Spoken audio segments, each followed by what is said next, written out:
తెలంగాణ రాష్ట్ర ప్రభుత్వం chief secretary Ramakrishna Rao గారు అధ్యక్షతన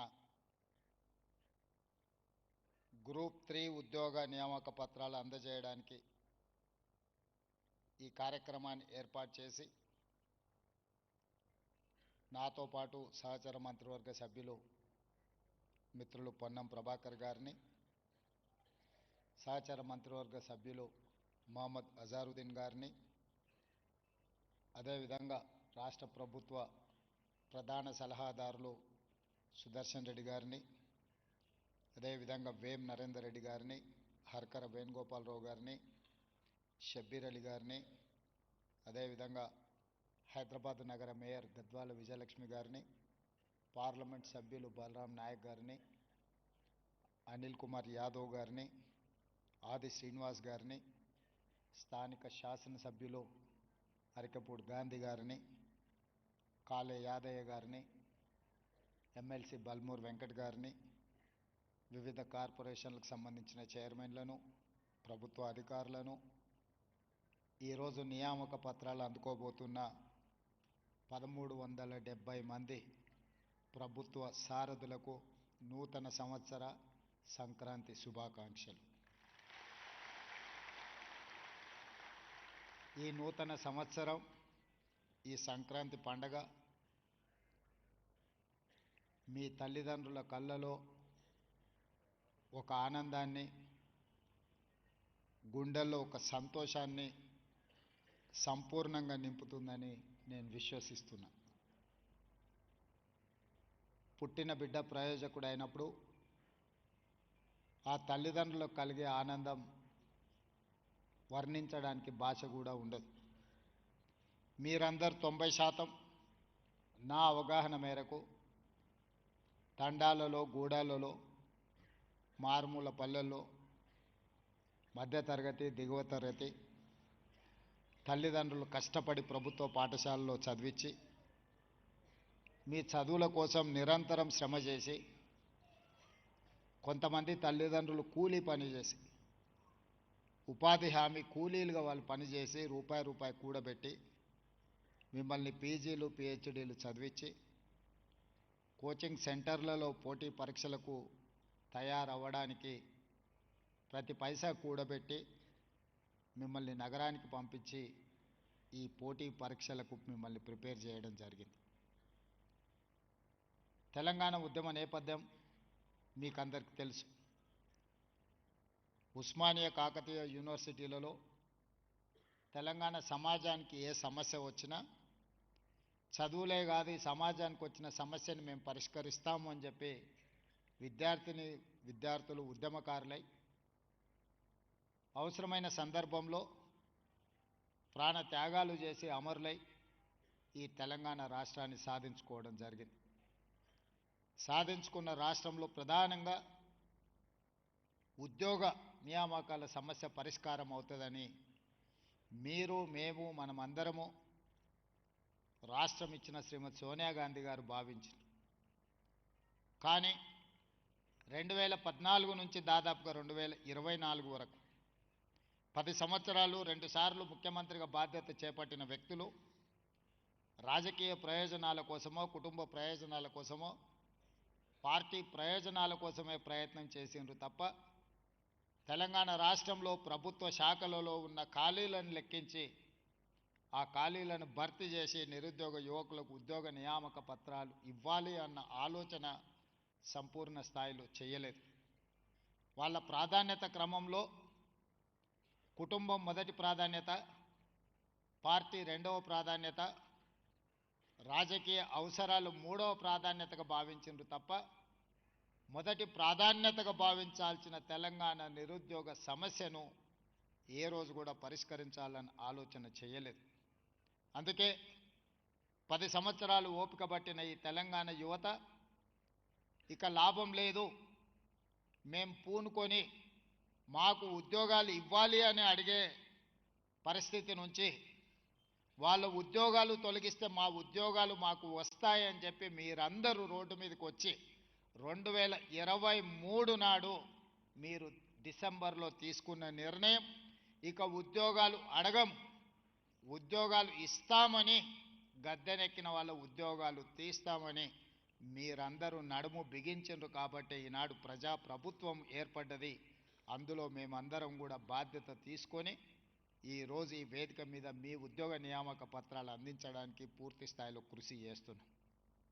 ఈనాడు మీకు అందరికి తెలుసు, తెలంగాణ పబ్లిక్ సర్వీస్ కమిషన్లో జరిగిన దారుణమైన పరిస్థితులు 2011లో గ్రూప్ 1 ఉద్యోగ నియామకాల నోటిఫికేషన్ వస్తే 2019లో నియామకాలు జరిగినాయి. ఆ తర్వాత నోటిఫికేషన్ వస్తే 2025 వరకు 14 సంవత్సరాలు సుదీర్ఘమైన కాలం గ్రూప్ 1 నియామకాలను చేపట్టలేదు అనంటే ఉమ్మడి రాష్ట్రంలో కానీ ప్రత్యేక తెలంగాణ రాష్ట్రంలో 10 సంవత్సరాలు ఒక యువకుడి వయసు 22-23 సంవత్సరాల వయసులో గ్రూప్ 1 ఉద్యోగం కోసం గ్రూప్ 2 ఉద్యోగం కోసం ప్రయత్నం మొదలు పెడితే 14 సంవత్సరాలు పరీక్షలు జరగక ఉద్యోగం రాక అమీర్పేట్లోనో అశోక్ నగర్ చౌరస్తాలోనో దిల్సుఖ్ నగర్ చౌరస్తాలోనో కోచింగ్ సెంటర్లు ఎంబడి 14 సంవత్సరాలు తిరిగితే ఇంతకంటే దారుణం ఘోరం ఎక్కడైనా ఉంటుందా? మీరు ఒక్కసారి ఆలోచన చేయండి. ఈనాడు ఏ ఒక్క నోటిఫికేషన్ ఇచ్చినా ఇప్పుడు చీఫ్ సెక్రటరీ రామకృష్ణారావు గారు ఒక మాట చెప్పారు. గ్రూప్ 3 నోటిఫికేషన్ ఇస్తే 5 లక్షల అప్లికేషన్స్ వచ్చినాయి, 2.5 లక్షల మంది విద్యార్థులు పరీక్షలు రాసిండ్రు, అందులో 1370 మంది ఎంపిక కాబడ్డారు అని. గ్రూప్ 1లో 563 ఉద్యోగాల కోసం దాదాపుగా 5 లక్షల మంది అప్లికేషన్ పెట్టుకున్నారు.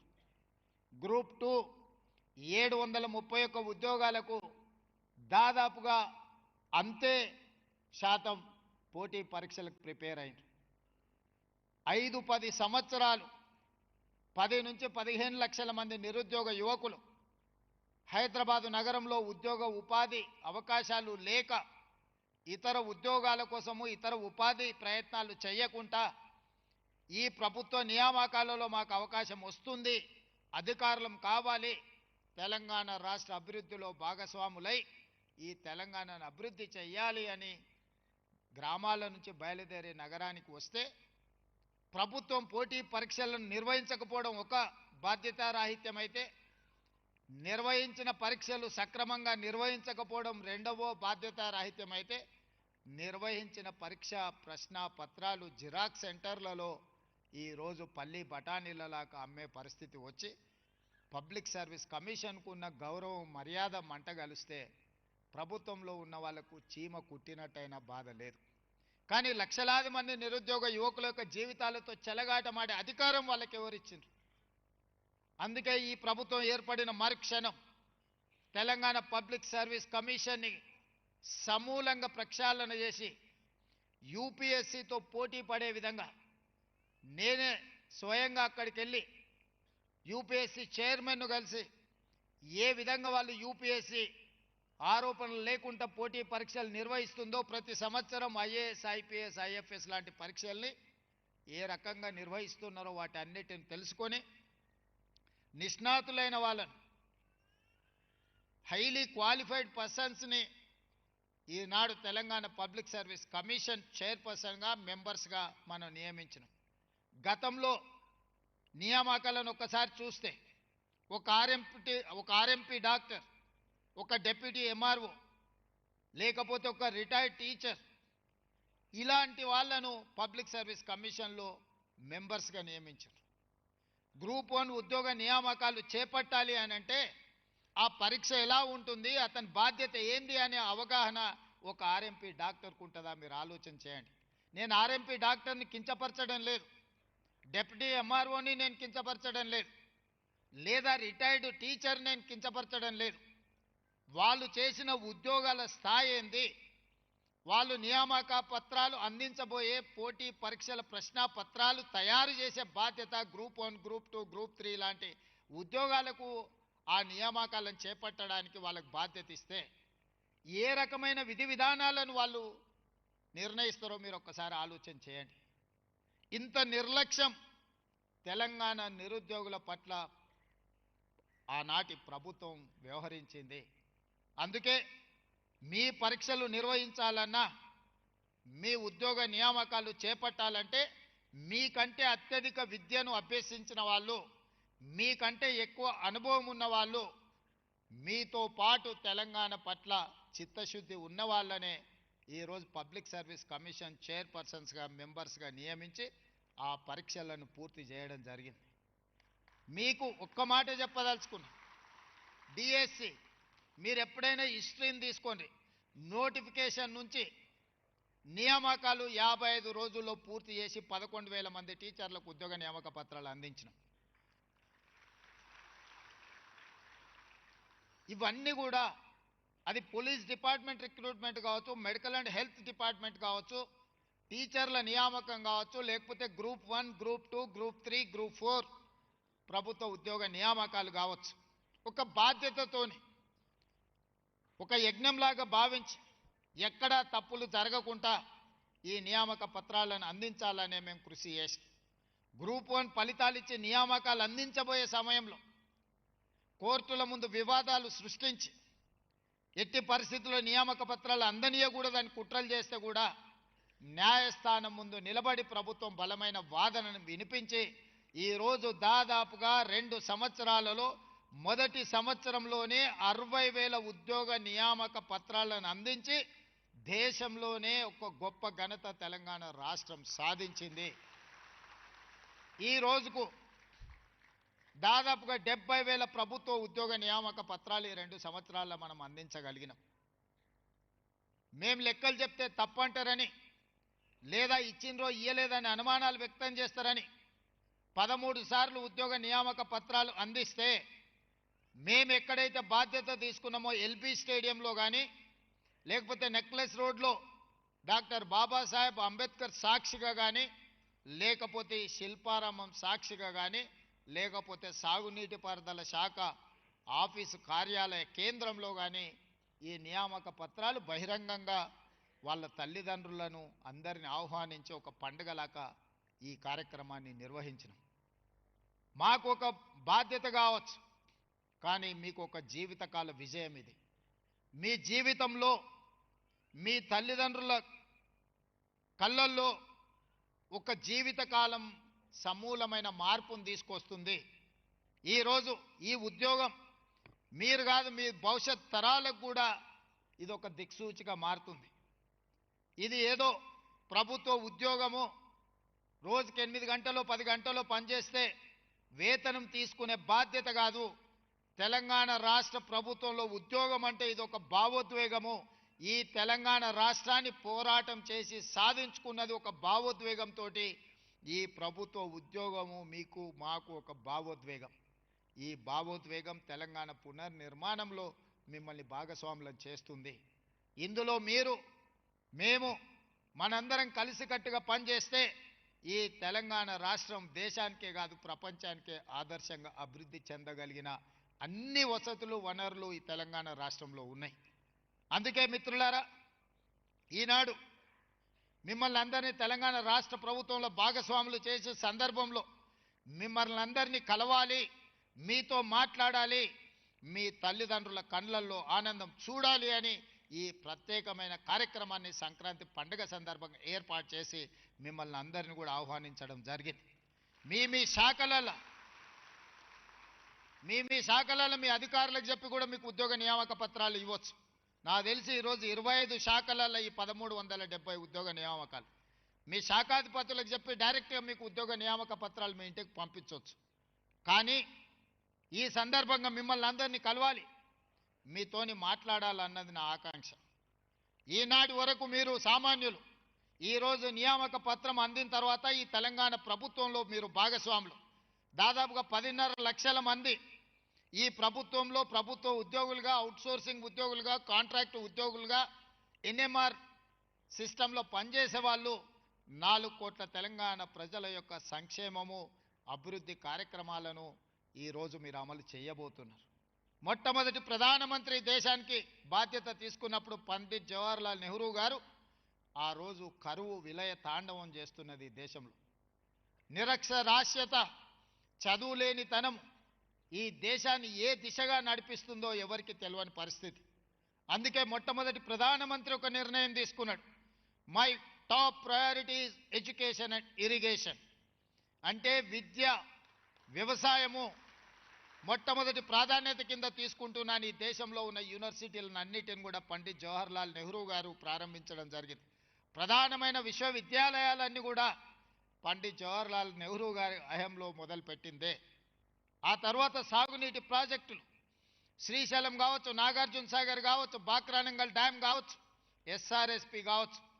తెలంగాణ ప్రాంతంలోనే ఆనాటి ప్రధానమంత్రి 3 ప్రధానమైన సాగునీటి ప్రాజెక్టులు శ్రీశైలం, నాగార్జున సాగర్, ఎస్ఆర్ఎస్పి లాంటి ప్రాజెక్టులను ప్రారంభించడం ద్వారా ఈ ప్రజలు కరువు కాటకాలల్లా ఆనాటి పరిస్థితులు మీ ముత్తాతలు ఎవరైనా ఉంటే, మీ తాతలు ఎవరైనా ఉంటే కనుక్కోండి. మట్టి తిని బతికే పరిస్థితులు ఆనాడు ఉన్నాయి. ఆకలితో అలమటించి తినడానికి ఆకులు అలములు కూడా దొరకక బురద మట్టి కూడా తిని బతికిన రోజులు ఈ దేశంలో దేశ స్వతంత్రం వచ్చిన మొదటి నాళ్లలో ఉండే. అక్కడి నుంచి ఈ దేశాన్ని ఒక్కొక్క మెట్టుగా పంచవర్ష ప్రణాళికలు తీసుకొచ్చి, హరిత విప్లవం తీసుకొచ్చి ఈ దేశంలో ఆకలి తీర్చడమే కాకుండా ఫుడ్ సెక్యూరిటీ చట్టాన్ని తీసుకొచ్చి ఈ దేశంలో పుట్టిన ప్రతి పౌరుడికి ఆహార భద్రతను కల్పించిన పార్టీ, ప్రభుత్వం పండిత్ జవహర్లాల్ నెహ్రూ గారి నాయకత్వంలో ఏర్పడ్డ ఈ దేశ స్వతంత్రం, ఈ దేశం. ఎడ్యుకేషన్ ఈరోజు దేశంలో తండాలలో, గూడాలలో, మారుమూల పల్లెలకు కూడా విద్య వ్యాపించింది. కానీ ఈనాడు పునఃసమీక్షించుకొని మళ్ళీ నూతన టార్గెట్స్ మనం నిర్ణయించుకోవాల్సిన సందర్భం వచ్చింది. ఈరోజు విద్యకు సమస్య లేదు, విద్య అన్ని ప్రాంతాలకు వ్యాపించింది. కానీ నాణ్యమైన విద్య పేదలకు అందడం లేదు. విద్య ఒకనాడు లేదు, విద్య అందడమే గొప్ప విషయంగా ఆనాడు చర్చించుకున్నాం. ఈనాడు ప్రతి ప్రాంతానికి విద్య వచ్చింది, కానీ నాణ్యమైన విద్యను మనం అందించలేకపోతున్నాం. 26,000 ప్రభుత్వ పాఠశాలలు ఉంటే 16.5 లక్షల మంది విద్యార్థులు ప్రభుత్వ పాఠశాలల్లో చదువుకుంటున్నారు. మళ్ళీ హైలీ క్వాలిఫైడ్ టీచర్స్ ఉన్నారు ప్రభుత్వ పాఠశాలల్లో, దాదాపుగా 1,20,000 మంది టీచర్స్ ఉన్నారు. అదే ప్రైవేట్లో 11,000 పైచిలకు పాఠశాలలు ఉంటే 33 లక్షల మంది విద్యార్థులు ప్రైవేట్ స్కూల్స్లో చదువుకుంటున్నారు. నేను మిమ్మల్ని అడగదలుచుకున్న, ప్రభుత్వ శాఖలో ఈరోజు చేరబోతున్న మిమ్మల్ని, మన మీద ఉన్న విశ్వాసం నమ్మకానికంటే ప్రైవేటు పాఠశాలల మీద ఎందుకు ప్రజలకు విశ్వాసం పెరిగింది ఒక్కసారి ఆలోచన చేయండి. ఇవాళ తల్లిదండ్రులు రూపాయి కూడబెట్టి ప్రైవేట్ స్కూల్కి పంపించి ఫీజులు కడుతున్నారు. ప్రభుత్వంలో ఉచితంగా విద్యను అందిస్తామంటే కూడా ఇక్కడికి రావడం లేదు అని అంటే కారణం మనమే విశ్లేషించుకోవాలి. నాణ్యమైన విద్యను అందించాల్సిన బాధ్యత ఈ వేదిక మీద ఉన్న వాళ్లకు, ఈ హాల్లో ఉన్న ప్రతి ఒక్కరికి మన అందరి మీద ఉన్నది. నాణ్యమైన విద్య మనం అందించినప్పుడు పేదలు ప్రైవేట్ పాఠశాలలకు ఎందుకు వెళ్తారో ఒకసారి ఆలోచన చెయ్యండి. అందుకే ఈరోజు మన గురుతరమైన బాధ్యత, పేదలకు నాణ్యమైన విద్యను అందిస్తే ప్రపంచంతోనే పోటీ పడగలము, రాకెట్ సైన్స్ను కూడా మనమే కనిపెట్టగలం ప్రభుత్వ పాఠశాలల్లో అనే విశ్వాసం నాకున్నది. ఫుడ్ సెక్యూరిటీ ఈరోజు భారతదేశము దేశానికి సరిపోయిన దానికంటే ఆహార ధాన్యాలు అత్యధికంగా ఉత్పత్తి చేస్తున్నాం. ఈరోజు వరి భారతదేశంలోనే తెలంగాణ రాష్ట్రం అత్యధికంగా పండిస్తుంది. ఈ 2 సంవత్సరాలు కంటిన్యూస్గా దేశంలోనే మొదటి స్థానం మన తెలంగాణ రాష్ట్రానికి వచ్చింది. 2,85,00,000 మెట్రిక్ టన్నుల ప్యాడీని ఉత్పత్తి చేసి దేశానికే మనం ఆదర్శంగా నిలబడ్డాం. ఈరోజు ఈ దేశంలో ఆహార ధాన్యాలకు లోటు లేదు, కానీ ప్రోటీన్ ఫుడ్ లేదు. ఇవాళ ఆడపిల్లలకు బలహీనతలు ఎందుకున్నాయి ప్రభుత్వ పాఠశాలల, అంగన్వాడీ సెంటర్లలో మీరు ఒక్కసారి చూడండి. ఎందుకు మనం ప్రోటీన్ ఫుడ్ ఇవ్వలేకపోతున్నాం? ఈరోజు ఆహార సమస్య లేదు, కానీ నాణ్యమైన ఆహారము, బలోపేతమైన ఆహారాన్ని మనం అందించలేకపోతున్నాం. రేపటి దినం మీరు ప్రభుత్వంలో పనిచేసేటప్పుడు ఆర్గానిక్ ఫుడ్ ఎలా పండించాలి, నాణ్యమైన భోజనం ఏ విధంగా ప్రభుత్వ పాఠశాలల్లో, ప్రైవేట్లో కానీ పేదలకు అందించాలి, దీన్ని లక్ష్యంగా మనం పనిచేయాలి. ఈరోజు quality education, quality food, skill, ఈరోజు ఎవ్రీ ఇయర్ 1,10,000 మంది ఇంజనీరింగ్ గ్రాడ్యుయేట్లను తెలంగాణ రాష్ట్రం ఉత్పత్తి చేస్తున్నాయి. 1,10,000 మంది ఇంజనీరింగ్ గ్రాడ్యుయేట్లో ఎంతమందికి ఉద్యోగాలు వస్తున్నాయో ఆలోచన చేయండి. ఉద్యోగం వచ్చి ఉండొచ్చు, చదువుకున్న అర్హత తగ్గ ఉద్యోగం ఎందుకు రావడం లేదు? వివిధ శాఖల్లో ప్రైవేట్లో చాలామందికి అవసరం ఉన్నది, చాలామంది నిరుద్యోగులు ఖాళీగా తిరుగుతున్నారు. డిమాండ్ ఉన్నది, సప్లై ఉన్నది, కానీ డిమాండ్ సప్లైలో ఒక గ్యాప్ ఉంది. ఆ గ్యాప్ స్కిల్ లేకపోవడం, అన్స్కిల్డ్ క్వాలిటీ ఎడ్యుకేషన్ లేకపోవడం వల్ల ఈరోజు అంతర్జాతీయ స్థాయిలో మనం పోటీ పడగలిగిన పరిస్థితులు ఉన్నా, అంతర్జాతీయ అవకాశాలు ఉన్నా మనం అందిపుచ్చుకోలేకపోతున్నాము. అందుకే ఎడ్యుకేషన్లో skill is most important subject. రేపటి రోజుల్లో మీరు స్కిల్ డెవలప్మెంట్ కోసం పని చేయాల్సిన అవసరం ఉన్నది. ఈరోజు ఈ ప్రభుత్వం గతంలో ఒకప్పుడు భూమి లేని వాడికి భూమి ఇచ్చింది, ఇల్లు లేని వాడికి ఇల్లు ఇచ్చింది, అడవుల్లో భూములు దున్నుకునే వాడికి పోడు భూముల పట్టాలు ఇచ్చింది. ఈరోజు ఇవ్వడానికి పోడు భూములు లేవు, పంచిపెట్టడానికి అసైన్మెంట్ ల్యాండ్స్ లేవు. ఈరోజు ఈ ప్రభుత్వం దగ్గర ఉన్నది ఒకే ఒక్కటి, మీకు నాణ్యమైన విద్యను అందించడం.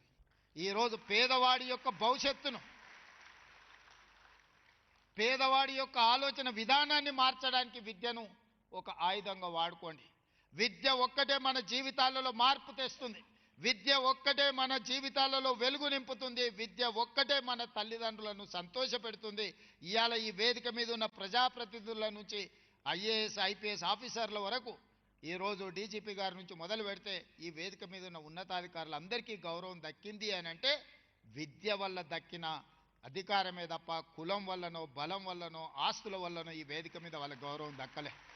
ఇవాళ 1370 మంది మీకు నియామక పత్రాలు వచ్చినాయంటే మీ చదువు గొప్పతనం వల్లనే మీకు ఉద్యోగం వచ్చింది తప్ప మీకు వేరే రకంగా ముఖ్యమంత్రి గారు తెలుసో లేకపోతే మంత్రి పొన్నం ప్రభాకర్ గారు బంధువు అనో మీకు ఇవాళ ఉద్యోగ పత్రాలు ఇవ్వడం లేదు.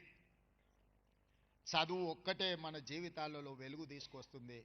ఆ చదువుకోవడానికి అవసరమైన ప్రణాళికలు సిద్ధం చేయాల్సింది మీరే. ఈ ప్రభుత్వానికి వారధులు సారథులు మీరే. మేము చేసే నిర్ణయాలు సక్రమంగా అమలు జరగాలంటే మీరు చిత్తశుద్ధితో పని చెయ్యాలి. ఈ 10.5 లక్షల మంది ఎవరూ మారలే. ఎవరైనా మారింది 2023 డిసెంబర్ 7 నాడంటే ఒక 15 మంది మంత్రులు మాత్రమే మేము మారినాం, మిగతా వ్యవస్థ అంతా సేమ్. మరి పరిపాలనలో మార్పులు రావాలి, పరిపాలనలో ప్రక్షాళన జరగాలి అంటే మీరు సంపూర్ణంగా సహకరించాలి. ఇంతకుముందు చీఫ్ సెక్రటరీ గారు చెప్పినట్టు మన ఎకానమీని భారతదేశం 2047కి స్వతంత్రం వచ్చి 100 సంవత్సరాలు పూర్తి చేసుకోబోతున్నాం. 100 సంవత్సరాలు స్వతంత్ర వేడుకలను చేసుకునే సందర్భంగా ఒక లక్ష్యాన్ని పెట్టుకొని ఈరోజు కేంద్ర ప్రభుత్వం ఒక ప్రయత్నం చేస్తుంది. వికసిత్ భారత్ 2047లో ప్రపంచంలోనే అతి బలమైన ఆర్థిక దేశంగా బలపడాలి, భారతదేశం $30 ట్రిలియన్ ఎకానమీకి రీచ్ అవ్వాలి అని కేంద్ర ప్రభుత్వం అనుకుంటుంది. ఈనాడు మనం దేశ జనాభాలో 2.5% ఉన్నాం.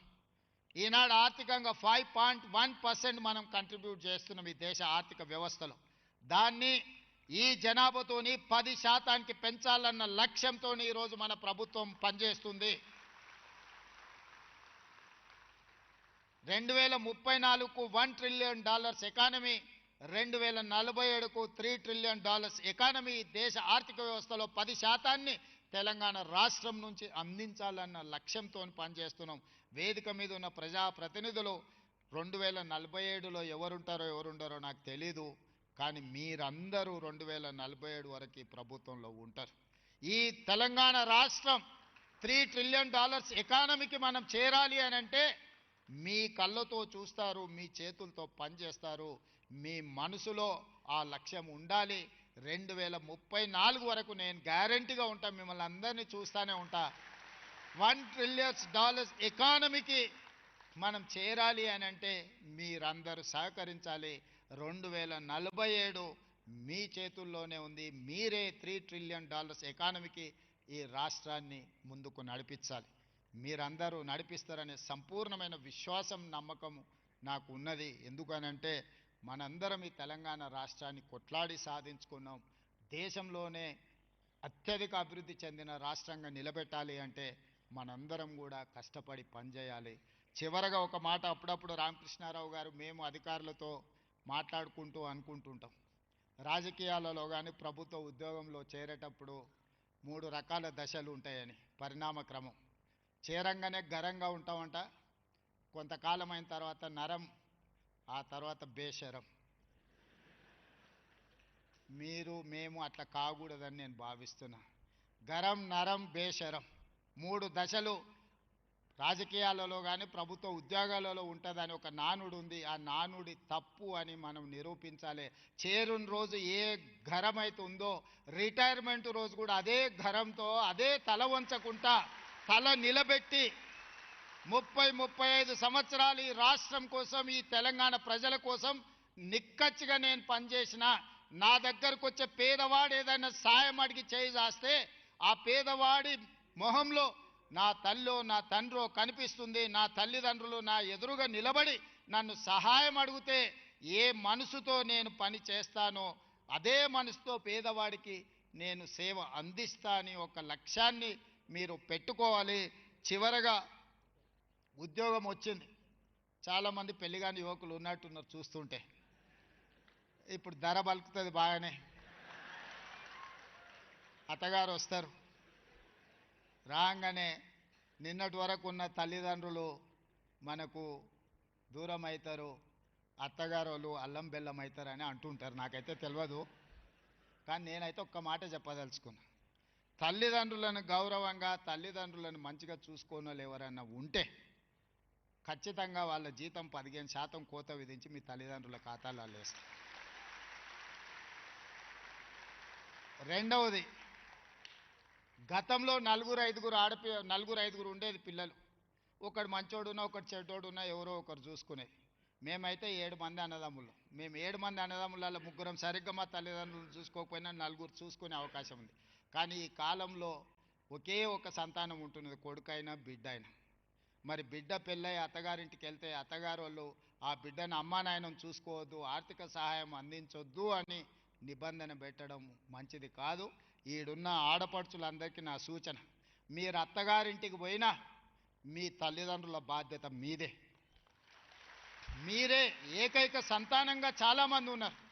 ఒకరో ఇద్దరి కంటే అసలు అంతకు మించిన సంతానం ఈ కాలంలో లేనే లేరు. మరి మిమ్మల్ని చదివించి పెంచి పెద్ద చేసి మిమ్మల్ని పెళ్ళిళ్ళు చేసి అత్తగారింటికి పంపిస్తే మీరు వెళ్ళిపోయిన తర్వాత మీ తల్లిదండ్రులను మీరు పట్టించుకోకపోతే, ఒకవేళ అత్తగారి ఒత్తిడి ఉన్నా ఏదైనా ఉంటే నాకు చెప్పండి. అట్లాంటిది ఏదైనా ఉంటే, అత్తగారి వైపు నుంచి ఒత్తిడి ఏదైనా ఉంటే నాకు చెప్పండి. ఆటోమేటిక్గా మీ జీతంలో నుంచి కొంత భాగం 10-15% మీ తల్లిదండ్రులకు చేరే విధంగా. ఏ ఆడబిడ్డకు కూడా తమ తల్లిదండ్రులకు ఏమైనా చేయాలని కోరుకుంటుంది, కానీ అత్తవారి వైపు నుంచి ఉండే ఒత్తిడితోని ఎక్కడైనా వాళ్ళు ఇబ్బంది పడుతుండొచ్చు. అట్లాంటిది ఏదైనా ఉంటే మీ అన్న రేవంత్ రెడ్డి ఇక్కడ ఉన్నాడు, నాకు చెప్పండి. తల్లిదండ్రులను బాగా చూసుకోండి. తల్లిదండ్రులను బాగా చూసుకోనోడు నా దృష్టిలో, సమాజం దృష్టిలో మానవ జన్మ ఎత్తడానికి అర్హత లేదు అని నేను భావిస్తున్నా. దయచేసి ఈ రోజు నుంచి ఈ ప్రభుత్వంలో మీరు భాగస్వాములు. మీ అందరి నుంచి నేను ఆశిస్తున్నది ఒకే ఒకటి, మీ తల్లిదండ్రులను బాగా చూసుకోండి. కన్న తల్లిదండ్రులను, పుట్టిన ఊరును బాగా చూసుకునేవాడు ఈ తెలంగాణ రాష్ట్రాన్ని బ్రహ్మాండంగా అభివృద్ధి చేస్తాడని నేను నమ్ముతున్నా. మీ అందరి పట్ల నాకు సంపూర్ణమైన విశ్వాసం ఉంది. రాబోయే రోజుల్లో కూడా ప్రభుత్వ ఖాళీలు అన్నిటిని భర్తీ చేస్తాము. ఎవరు ఏ రాజకీయ పార్టీల చేతుల్లో ఆయుధాలుగా మారకండి. ఎవరు మనకు చెప్పాల్సిన పని లేదు. నాకు సంపూర్ణమైన అవగాహన ఉంది. అశోక్ నగర్ చౌరస్తాలో కూర్చుంటే ఏం మాట్లాడతాం, ఉస్మానియా యూనివర్సిటీ క్యాంటీన్లో కూర్చుంటే ఏం మాట్లాడుకుంటాం, ఏం ఆశిస్తామో సంపూర్ణమైన నాకు అవగాహన ఉంది. అన్ని ఖాళీల భర్తీ చేస్తా. ప్రభుత్వంలోనే కాదు, ప్రైవేట్లో కూడా లక్షలాది కోట్ల రూపాయల పెట్టుబడులు తీసుకొచ్చి ప్రపంచంతోనే పోటీ పడే విధంగా మా యువకులను తీర్చిదిద్దే బాధ్యత నాకున్నది. చిన్న వయసులో నాకు మంచి అవకాశం వచ్చింది. చాలా సంవత్సరాలు ఇట్లాగే మీతోనే ఉంటాను, కావలసిన పనులు చేస్తాను. మీ అందరికీ మరొక్కసారి ప్రభుత్వ ఉద్యోగం సాధించిన దాంతో పాటు సంక్రాంతి శుభాకాంక్షలు తెలియజేస్తూ మీ అందరి దగ్గర సెలవు తీసుకుంటున్నాను.